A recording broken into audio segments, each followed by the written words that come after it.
Soft thunder rolls across the distant sky, carrying echoes of a kingdom once filled with storms and fire. The voice of Olympus lingers, not in chaos, but in silence that feels older than time itself. High upon the mountain peaks, the air is still, waiting for the final words of a king who has ruled forever.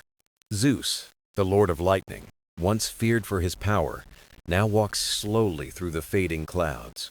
He is not the warrior of old myths, not the thunderous ruler that mortals whispered about in awe. Instead, he is a figure of reflection, holding centuries of wisdom gathered from the rise of worlds. The marble halls of Olympus echo with footsteps that carry no urgency, only memory and grace. Every statue, every flame, seems to bow gently as he passes, knowing the end of an age is near. This is not a tale of battles or victories, not of blood or conquest, but of time and its gentle truth. For even gods, in their immortal splendor, must one day lay down their crown and listen to silence. The crown of clouds drifted low above Olympus, carrying whispers of time that even gods could not command. Zeus stood in silence, watching the sky he once ruled bend into colors of dawn, soft and unthreatening. His thunderbolts, once a symbol of judgment, now rested unused, as if the storm itself longed for sleep. He remembered ages when the heavens trembled at his voice, when every decree echoed like rolling thunder. Yet now, the air carried no fear, only the weight of memory, ancient and heavy upon his immortal heart. The strength that once defined him felt distant, as though it belonged to another life, another ruler. Eternity had always been his gift and his burden, stretching across centuries like an endless horizon. But eternity carried a truth few spoke aloud. Even gods grow weary of the crowns they must bear. Zeus felt the truth in the quiet of his bones, in the soft rhythm of the winds that no longer bowed. His reign was not only power, but responsibility, a mantle woven from storms, vows, and countless years. He looked upon Olympus and thought of its stillness, the mountain no longer shaking with divine quarrels. The gods had grown calmer, more thoughtful, as though his thunder had given way to gentle streams. Zeus wondered if this was the true purpose of rule, not dominance, but the peace that follows storms. His hand brushed the stone of the palace, feeling the marble cold and smooth beneath immortal skin. He thought of the countless councils, the decisions that shaped kingdoms, seas, and the breath of mortals. All had been part of his reign, yet none had prepared him for the stillness now resting in his chest. The skies above shimmered faintly with stars fading into day, each one a witness to his long journey. He knew their stories, their births and deaths, their glow across the fabric of night and memory. And still, they looked back at him, constant and eternal, while he felt time pulling him inward. There was no fear in him, only reflection, as though the endless years had softened his thunder. Zeus realized the throne was never meant to be eternal, even for a god who commanded lightning. It was a trust, a stewardship, a path walked for a season. Though his season spanned millennia, he thought of mortals, fragile yet determined, who faced the brevity of life with courage unmatched. They lived each moment as though it were fire, bright and fleeting, while he lived as stone enduring. And yet, in their short lives, they found meaning that even immortals sometimes forgot how to hold. The weight of eternity was not power, he saw, but the patience to watch worlds rise and fall. And now that patience led him to stillness, a quiet knowing that his reign neared its gentle end. He closed his eyes and heard not thunder, but the soft breath of winds moving through olive trees. The mountain silence wrapped around him like a cloak, familiar yet new, ancient yet comforting.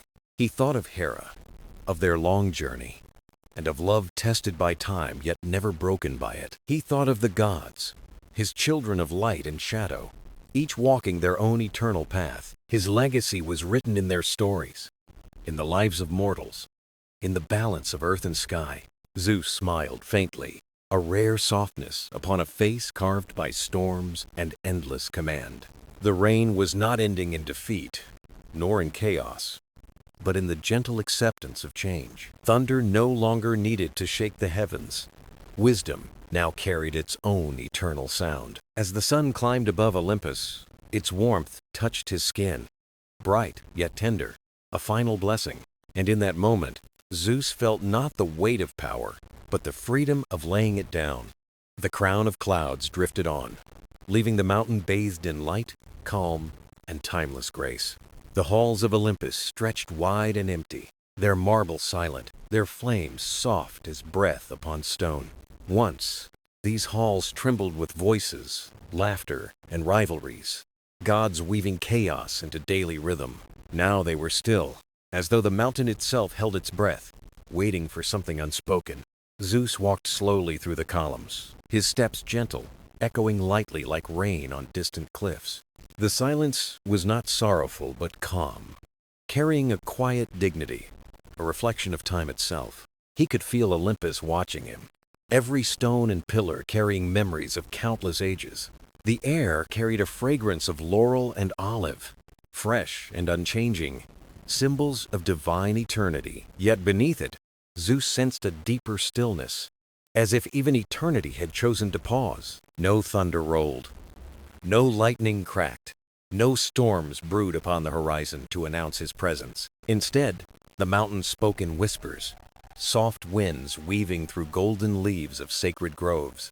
Once, he was the heartbeat of Olympus, each decree shaping destinies across land, sea, and sky. Now the mountain seemed to breathe on its own, free from the weight of constant command. Zeus paused near the great amphitheater where gods once gathered in fiery debates and divine councils. The seats stood empty, their silence telling stories of decisions long past and futures already shaped. It was here he had settled quarrels. Here he had lifted his hand to remind gods of their unity. Now, no quarrel remained, no hand raised, only echoes of harmony left behind in marble stone. Zeus wondered if peace had always been hidden beneath the storms, waiting for quiet to reveal it. He touched the edge of a column, its surface worn smooth by centuries of divine passage. His eyes lifted to the sky, vast and endless, painted with clouds drifting without urgency. The heavens seemed lighter now, as though freed from the constant pulse of thunder and decree. Zeus breathed deeply, the air cool and pure, a reminder that Olympus itself was alive beyond him. For ages, gods believed the mountain lived only through Zeus's reign. But he saw the truth now. Olympus was more than throne or crown. It was spirit, memory, and sanctuary for all eternity. He heard the faint rustle of wings, not eagles of command, but doves gliding softly in the air. Their flight was calm, not heralding power, but carrying grace across the silent courtyards. Zeus smiled faintly, realizing even the smallest creatures felt the change within the mountain. Peace had become the new language of Olympus, spoken in silence, echoed in every stone. The other gods moved quietly now, their voices softer, their presence lighter than before. Aphrodite tended gardens in silence. Apollo played his lyre without audience, content with melody. Athena read in still chambers, her wisdom no longer a weapon, but a light for reflection. Even Ares, once restless with fire, walked slowly among the olive trees, his hands unarmed. It was as though the gods themselves had listened to the stillness and embraced its gift. Zeus felt no sorrow in this transformation, only a recognition of the cycle long written in stars. He had ruled with storms, but storms cannot last forever. The sky must clear, the sun must rise. The stillness of Olympus was not emptiness, but fulfillment. The gentle breath after a long thunder, Zeus closed his eyes, hearing the silence as if it were music woven from eternity's threads. It carried no fear, no loss, only truth, ancient and kind, flowing through the mountain's heart. When he opened his eyes, the marble glowed in sunlight, no longer cold, but warm with peace. The stillness did not ask him to rule, nor to command, only to witness, to remember, to rest. And so he walked on, each step lighter, knowing the mountain no longer needed his thunder. Olympus would endure, with or without the storms, carrying peace as its new eternal crown. The call for counsel spread across Olympus, not with thunder, but with a quiet beckoning through the air. Zeus wished not to summon fear, but to gather his kin in stillness, beneath the weight of reflection. The golden halls brightened as gods answered, their footsteps soft, their faces touched by curiosity. They had long known councils filled with fire, debates sharpened by pride and the clash of voices. But this time the air was calm, as though the mountain itself asked them to speak with gentleness. Zeus stood at the center, no thunderbolt in hand, his presence carried by dignity and serenity. Around him gathered Hera, Athena, Apollo, Artemis, Hermes, and the others of eternal renown. Their eyes met his with questions unspoken, for they felt the change within him before words came. He began slowly, his voice deep but tender, like wind moving through ancient groves of olive. "For ages we have ruled with might," he said, "and the world has trembled beneath our thunder. But I have seen mortals grow, not by fear, but by courage, by love, and by the strength of hope." His words flowed like steady rain, falling not to break, but to nourish the roots of thought. The gods listened in silence, their pride softened by the calm certainty within his tone. Athena leaned forward, her wisdom bright, sensing the truth woven in her father's reflection. Hera stood tall, her eyes steady, watching Zeus with a mixture of memory, respect, and wonder. Apollo rested his hand upon his lyre, as though the melody of his heart answered the speech. Even Ares, restless and fiery, crossed his arms but said nothing, the silence unusual upon him. Zeus lifted his hand, not to command, but to invite, as one who opens a path for others. "Our reign must be more than storms," he said. "It must be harmony, balance, and guidance. We are not rulers above creation, but stewards within it, part of a greater eternal song." The hall seemed to breathe as the words settled, filling every chamber with quiet resonance. Hestia, keeper of the hearth, bowed her head, her flame flickering in agreement with his truth. Hermes, quick of wit and voice, for once held no jest, his eyes softened with rare stillness. Artemis glanced toward the unseen forests, knowing her wild places thrived not by command, but by balance. Poseidon, ever vast as the sea, nodded faintly, the tides of his spirit agreeing in silence. One by one, their faces changed, pride bending into contemplation, power into gentle recognition. It was not defeat they felt, but a release, a reminder that eternity did not require conquest. Zeus stepped back slightly, his shoulders lighter, as though the crown itself loosened in their presence. He had spoken not as king, but as father, as brother, as companion on the path of time. The council shifted from authority into communion, no longer throne and subject, but circle of kin. Voices rose not in challenge but in sharing, gods speaking softly of their visions and hopes. Apollo spoke of music guiding mortals, Athena of wisdom lighting paths, Hera of love enduring. Each god offered words not to claim dominion, but to place their strength within the harmony. For the first time, the council felt less like power and more like family, gathered in peace. The halls that once rang with thunder now glowed with warmth, as though Olympus itself smiled. Zeus closed his eyes for a moment, listening not to storm, but to unity blooming in silence. He saw that the mountain no longer needed his decree, for the gods themselves carried peace within.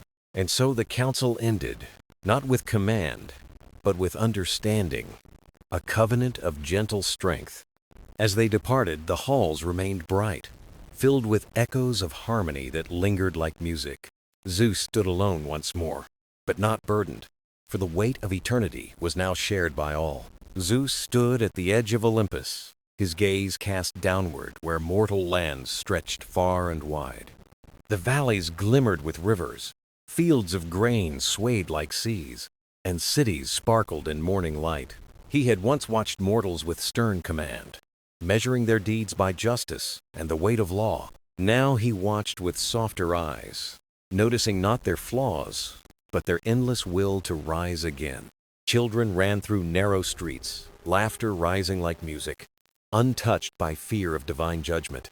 Farmers bent to soil, shaping harvests with patience, their sweat becoming prayers more honest than words. Craftsmen carved wood and stone, building homes that stood firm even against storm and winter. Poets sang beneath moonlit skies, their verses not of gods, but of love, courage, and fleeting beauty. Zeus saw mortals hold each other through sorrow, finding strength in arms, not thunder from the sky. He saw them light fires in the dark, fires born not of lightning, but of their own fragile hands. These fires carried warmth he could never give, a warmth that grew even without his storms above. Mortals dreamed beyond their limits, shaping ships to cross seas, and stories to cross generations. They were brief in years, but vast in spirit, as if each soul carried eternity in a single spark. Zeus realized their strength was not in defiance of gods, but in harmony with the world they lived. He thought of how often he had judged them harshly, demanding reverence instead of trust and love. Yet here they stood, building and hoping, their faith not always spoken, but alive in daily life. He felt humbled, for immortality had dulled what mortality made bright, the value of each moment. To live briefly was to live deeply, to carve meaning in the shape of days that soon would fade. He saw lovers holding hands by rivers, their vows unbound by temples, but real in every breath. He saw teachers guiding children, passing wisdom not for glory, but for the shaping of futures. He saw healers tending wounds with herbs, giving comfort with touch, gentler than any divine hand. Everywhere he looked, life unfolded with resilience, not waiting for gods to grant their blessings. Zeus felt pride, not for their worship, but for their courage to stand and grow without his thunder. He realized his final gift to them was not protection through storms, but freedom from their weight. The world no longer needed gods as rulers, but as guardians watching quietly from afar. Mortals had become their own authors, their stories more vivid than any myth carved on Olympus. Zeus smiled faintly, his eyes reflecting the glow of fires lit by mortal hands across the lands. For the first time, he felt no need to intervene, no impulse to guide them with force. Their harmony was imperfect, yet it was theirs, and that made it beautiful beyond immortal measure. The sky stretched above, endless and open, but he saw the earth below carried its own vastness. It was not the power of lightning that defined the world, but the small sparks within mortal hearts. Zeus whispered softly, though no mortal could hear, "You have grown, and I am grateful to witness it."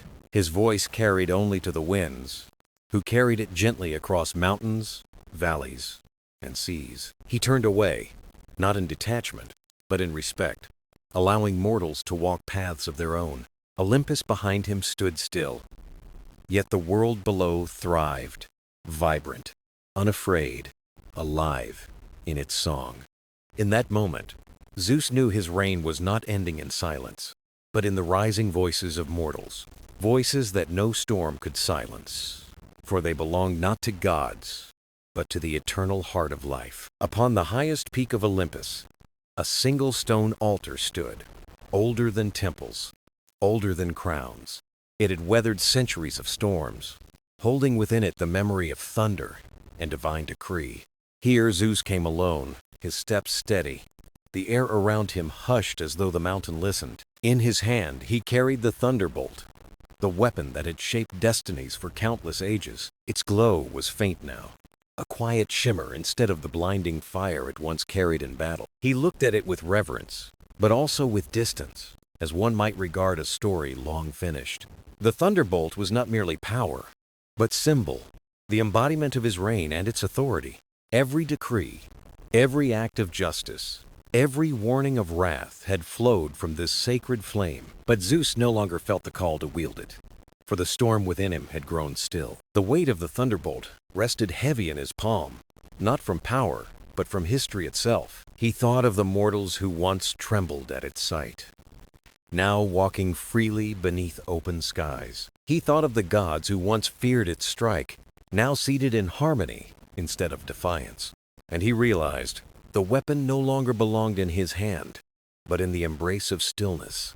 Zeus lowered himself to one knee before the altar, the stone cold yet welcoming beneath him. He placed the thunderbolt upon it slowly, as though laying a child to rest in gentle peace. The glow flickered, not in protest, but in quiet acceptance, fading into the heart of the stone. The altar received it, as if it had waited all eternity for this final offering of trust. Lightning no longer cracked in the skies, but a soft radiance spread across the mountaintop. It was not the fire of storms, but the warmth of dawn, bright yet tender, calm yet eternal. Zeus bowed his head, whispering words that carried no command, only gratitude and farewell. "I have carried you long," he said softly, "but the world must no longer tremble at your light. Let peace be your legacy, not fear, and let silence be the thunder that remains." The winds stirred gently, circling him, as though Olympus itself heard and blessed his vow. The clouds parted, revealing a sky unbroken, vast and endless, unshaken by storm or decree. Zeus rose again, his hands empty, his shoulders lighter, the crown of thunder no longer his. There was no sorrow in his face, only serenity, for he had given back what was never truly his. The thunderbolt was not lost, only resting, a relic of time awaiting eternity's next song. As he turned from the altar, the mountains seemed to exhale, carrying whispers through sacred groves. The gods felt it too, wherever they were, a soft shift as though Olympus had drawn a gentle breath. Hera paused in her chamber, sensing the calm. Apollo's lyre stilled. Athena lifted her eyes in thought. Even the seas stirred with softer tides, Poseidon's realm touched by the quiet surrender of storms. Mortals below looked upward, seeing the skies clearer than before, their prayers answered in silence. None knew what had changed, yet all felt it, as though peace itself had settled over the world. Zeus walked away from the altar, his path lit not by lightning, but by the warmth of the Sunday. He carried no weapon now, only memory, only wisdom, and the freedom of hands unburdened. The rain of thunder had closed with no clash, no storm, only the gentle laying down of fire. And in that act, Zeus found not an ending, but a beginning, the start of harmony's eternal reign. The halls of Olympus glowed with a stillness unlike any before, touched by the absence of thunder's crown. Gods who had long lived beneath Zeus's reign gathered quietly, sensing the turning of an eternal page. They did not speak of fear, for there was none, only curiosity at what harmony might now become. Hera was first to step forward, her gaze steady, filled with the wisdom of countless years beside Zeus. She saw not a fallen king, but a companion freed of burden, a soul unshackled from endless storms. "Your strength was never only in the bolt," she said softly, "but in the care you hid behind clouds." Zeus bowed his head, hearing truth in her voice, a truth he had too long ignored in silence. Apollo's golden light filled the chamber next, bright and playful, yet touched with reverence. He placed his hand upon the marble, whispering, "Without thunder, music will fill the skies instead." Athena stood apart, her mind weighing futures, her eyes clear with the sharpness of reason. She saw the gift hidden in his surrender, wisdom offered to gods and mortals in equal measure. "Power held too long blinds," she spoke, "but release opens vision. You have chosen clarity, not loss." Artemis lingered in shadows, her bow at her side, yet her voice was gentle as flowing rivers. "The wild will remember you," she said, "not as a storm, but as the silence after rain." Poseidon's voice rolled like waves, steady but softened, as though the sea itself calmed to speak. "Without your thunder, brother, the tides will find their rhythm in peace instead of rivalry." One by one, gods of Olympus stepped forward, not to mourn, but to honor, not to claim, but to bless. Hermes spoke swiftly, his words a breeze. "Mortals will no longer fear the skies, but trust their wings." Demeter smiled with quiet joy, whispering, "The harvest will grow beneath skies unshaken by wrath." Even Ares, often restless, stood still, acknowledging strength not in battle, but in surrender. "Perhaps peace is the greatest conquest," he admitted, his voice stripped of pride for the first time. Hephaestus, hands scarred by labor, raised his hammer gently, promising to forge new paths in harmony. Dionysus laughed softly, raising a cup, saying, "Let this be not an ending, but a feast of beginnings." Together they formed a circle, their light weaving across the marble like threads of eternal kinship. Zeus, at the center, felt no throne beneath him, no weight of crown, only the warmth of presence. The gods did not kneel, nor did they stand above, but beside him, equals in a new age. He realized Olympus was no longer a court of command, but a council of shared vision and peace. The mountain no longer echoed with decree, but with voices joining, softer, yet stronger together. For the first time, Zeus saw his family not as subjects, but as companions walking the same path. Their unity was the true thunder, not a strike of fear, but a resonance that filled the heavens. Outside, the stars glittered brighter, unmasked by storm clouds, singing silently in the endless sky. Mortals below felt dreams lighter that night, hearts unburdened, their prayers woven with quiet hope. The gods of Olympus watched them together, not from thrones of marble, but from hearts newly awakened. And in that moment, Zeus knew the final reign was not his alone, but shared, eternal, and whole. Beyond Olympus, the world stretched vast and bright, no longer shadowed by storms or trembling skies. Zeus wandered through valleys where rivers sang, their waters glistening like threads woven by fate itself. He moved not as ruler, but as traveler, his steps gentle, his presence hidden from mortal eyes. Everywhere he walked, he saw the quiet artistry of life blooming without divine command. In small villages, children played in dust and laughter, their joy untouched by prayers of fear. Mothers carried baskets of grain, their voices rising in song as they shared the weight of harvest. Fathers mended walls of stone, building homes strong not by blessing, but by patient labor. Zeus paused often, watching, listening, and feeling the pulse of mortal hearts beating with resilience. In their simplicity, he found truths far greater than the decrees carved in Olympus marble.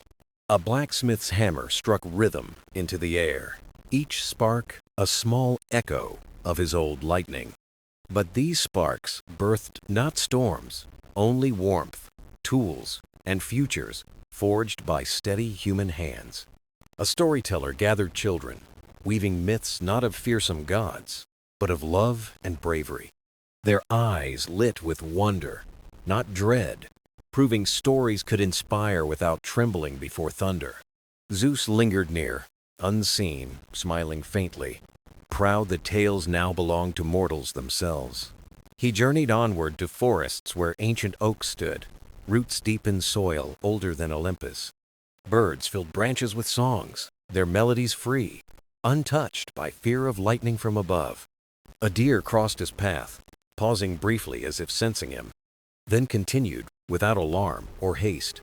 In that trust, Zeus felt honored, no longer predator of skies, but part of Earth's gentle rhythm. By the sea, he watched fishermen cast nets, their boats swaying like leaves upon endless blue. They did not call for him in storms, but trusted stars and winds to guide them safely home. Zeus inhaled the salt air deeply, savoring the freedom mortals embraced in each fragile voyage. He thought of how he once demanded offerings, yet here they gave thanks only to the sea. It humbled him, for gratitude was richer when freely offered, not summoned by divine decree. In city squares, he saw merchants trading spices, cloth, and tales carried from distant lands. Laughter and debate filled the air, proving mortals found unity not in worship, but in exchange. They built bridges of trust, stronger than stone, connecting lives across rivers and generations. Zeus realized this was their true immortality. Memory passed through stories, deeds, and love. He walked unseen through temples too, where incense still burned faintly in his name. Priests offered prayers, but fewer now, and softer, as if meant more for comfort than command. He felt no bitterness, only peace. For devotion shaped by fear was never devotion at all. Better that mortals prayed in their own way, weaving gratitude into daily bread and shared hands. Night fell, and stars spilled across the sky, countless fires glowing brighter than his fading thunder. Mortals looked upward, dreaming not of wrathful gods, but of futures carried by their own will. Zeus lay upon the earth, feeling grass beneath him, the same bed where mortals rested each night. For the first time in eternity, He felt truly part of the world he once ruled from afar. No altar, no throne, no crown of lightning, only sky, earth, and the steady breath of life. In their resilience, mortals had surpassed even gods, and Zeus felt pride without envy. He whispered to the night, "May your fires never fade, and may your stories outlive the storm." The winds carried his words softly, blending them into dreams of mortals sleeping beneath stars. And so he walked on, not as a king, but as a witness to the quiet glory of humankind. The seasons turned, and Zeus remained among mortals, unseen, a quiet witness to their endless cycles. Spring brought blossoms across meadows, petals drifting like whispers of renewal carried by gentle winds. Children gathered flowers, weaving crowns of color, laughing as though eternity could be held in hands. Zeus smiled, knowing their joy needed no divine spark, only sunlight and the warmth of earth. Summer arrived with golden fields, farmers singing as they harvested under skies unbroken by storms. The sun burned high, yet mortals welcomed its fire, unafraid of sudden wrath from Olympus. Zeus walked among orchards, the fragrance of ripe fruit surrounding him, sweeter than any offering. He thought of how mortals once burned grain for him, now keeping it to feed their families. The shift felt right, for devotion should never starve the very hearts it was meant to bless. Autumn painted hills with amber, scarlet, and gold, a tapestry no hand of God had woven. Mortals prepared for colder nights, storing grain, mending walls, and gathering by shared fires. Zeus listened to their songs, carried on crisp winds, songs of gratitude for life itself. Their prayers were quieter now, less to the heavens, more to one another, rooted in love. Winter came, soft and silent, cloaking villages in snow, turning rivers to glass under pale moons. Zeus walked beneath the stars, hearing laughter even in the cold, fire crackling within homes. He realized their strength was not the absence of hardship, but their unity against it. Snow fell upon his shoulders, and for the first time, he let it settle, not melting it away. It felt pure, reminding him that even the smallest things carried beauty when left untouched. Through all seasons, he learned what eternity had hidden, the meaning of time's fragile rhythm. To live boundless was to forget the gift of fleeting moments. But mortals lived each one deeply. Their lives were short, yet they painted them in colors brighter than any eternal flame. Zeus felt humbled, carrying no regret, only gratitude for the clarity their world had given him. One night, as winter's chill lingered, he entered a village where stories filled the firelight.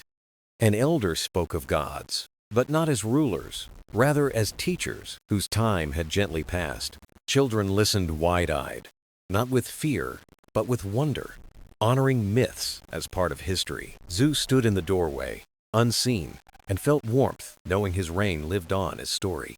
He was no longer thunder in the sky, but memory and song, shaping futures through lessons told. The elder's voice rose. Even the mightiest must learn to let go, for peace is the truest crown. Zeus closed his eyes, the words echoing through him, sealing the truth he had already embraced. When dawn broke, the village stirred with life, unaware of the god who had blessed them in silence. Children ran into the snow, chasing birds, while elders tended fires and mothers baked bread. It was enough, Zeus thought, to witness this life thriving, fragile yet powerful in its simplicity. He knew then his journey was not to end in thunder, but in quiet footsteps among mortals. The seasons would turn again, and he would remain a wanderer, a guardian, never again a king. And though Olympus still stood above, his heart now belonged to the rhythm of the earth. Zeus had found his final reign, not in lightning, but in the gentle cycle of life renewed. Zeus wandered farther, into lands where his name had faded like smoke from forgotten altars. Here, mortals spoke of stars and winds, not gods, as guides for their restless journeys. He listened to their voices, unchained by devotion, full of dreams no thunder could command. Caravans crossed deserts, wheels creaking, songs rising as sand shimmered beneath endless horizons. Mortals endured heat and hunger, Yet their laughter carried, fierce and unbroken against the Sunday. Zeus marveled, for resilience was their shield, not divine favor, but strength born from within. He saw a young girl tracing constellations on parchment, her eyes bright with wonder. She named stars in her own tongue, stories woven not from Olympus, but from her own heart. Zeus felt humbled, for mortals no longer waited for gods to give them meaning. They shaped meaning themselves, carving it into skies, seas, and memory. In markets beneath desert moons, traders exchanged spices, cloth, and tales. Zeus drifted unseen, hearing laughter louder than prayers, joy richer than incense. Here, stories of gods were whispers, more legend than law, and he welcomed the silence. He entered a library carved of stone, shelves heavy with scrolls and ink. Mortals bent over words, capturing truths not from Olympus, but from life itself. Zeus touched the parchment gently, marveling at how ink could rival thunder. For words, once written, endured storms greater than lightning and time. A scholar recited, "We are small, yet infinite in thought." Zeus closed his eyes, hearing in those words the heartbeat of humanity's rise. By rivers lined with reeds, fishermen sang to the waters. Their nets caught not only fish, but hope woven into every cast. Zeus watched, remembering when mortals once prayed for him to calm the waves. Now, they prayed to each other, their trust bound to oars and stars. He felt no loss, only pride, for they had claimed the sea as their own. Mountains rose in the distance, peaks crowned with snow, older than Olympus itself. Zeus climbed slowly, savoring the strain, the mortal weight in each step. At the summit, he looked upon the vast earth, every valley alive, with human breath. He felt the hum of their lives, small yet countless, like sparks across a dark canvas. Once, he ruled through fear. Now, he witnessed through awe. The difference was freedom, and freedom was greater than any crown of lightning. In villages by mountain streams, he heard music echo through night air. Flutes, drums, and voices blended, not as prayer, but as celebration of life. Mortals danced, feet stamping rhythms older than Olympus, bodies moving like rivers. Zeus lingered at the edge, unseen, swaying gently to the beat of their joy. Their dance was their worship, though not to gods, but to love, kinship, and earth. He felt more honored here, in silence, than by all the temples ever built in his name. The moon climbed high, silvering rooftops, casting long shadows across the fields. Zeus whispered into the night, "Your strength is your own, and may it never fade." A child looked up, sensing something in the air, and smiled without fear. That smile was offering enough, pure and free, unchained by expectation.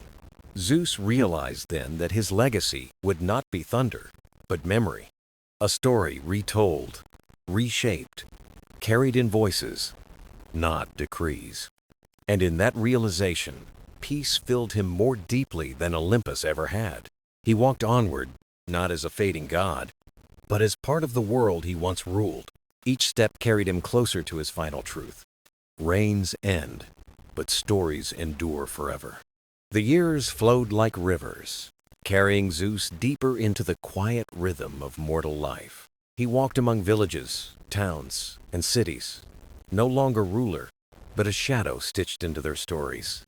In children's laughter, he heard echoes of thunder, not of fear, but of freedom, ringing true.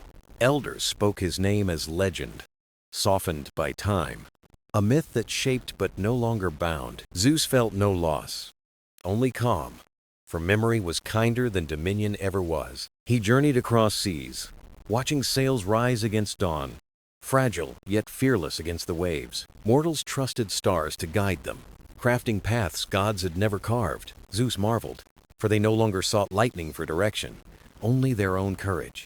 In gardens and fields, he saw seeds grow, tended with hands calloused by love. Life itself was worship, each gesture an offering greater than incense or sacrifice. He paused often, letting silence fill him, for silence carried truths Olympus had never spoken. Mortals dreamed beyond gods, yet honored them in tales, weaving reverence with independence. That balance filled Zeus with peace, for love given freely was purer than fear-driven prayer. He climbed hills beneath twilight, gazing at stars that burned older than his reign. Each star whispered of eternity, yet mortals shone brighter in their fleeting fires. He understood now that endings were not failure, but passage into something greater. Zeus lay beneath an ancient tree, roots deep, branches stretching toward endless sky. He thought of storms he once commanded, and how storms now belonged to nature alone. The world no longer trembled beneath him, yet it thrived, stronger, freer, more alive. Mortals had claimed their place not through obedience, but through resilience and hope. Zeus smiled, knowing his reign was never truly lost, only transformed. For power had shifted, but the story endured, whispered in winds, carved in hearts. He whispered to the earth, "May your light grow brighter than any thunder I carried." The earth answered with silence, yet within it lay the hum of life eternal. Birdsong rose, waves lapped, fires burned, all without need for divine command. Zeus closed his eyes, listening, and felt at last what it meant to belong. He was no longer king of gods, but part of the great chorus of existence. His final reign was not of lightning, but of remembrance, gentle, endless, and true. And in that stillness, Zeus found his immortality, not in power, but in peace. The world turned, seasons changed, mortals lived and dreamed, and Zeus walked on, unseen, not as ruler, not as thunder, but as story eternal in the hearts of humankind.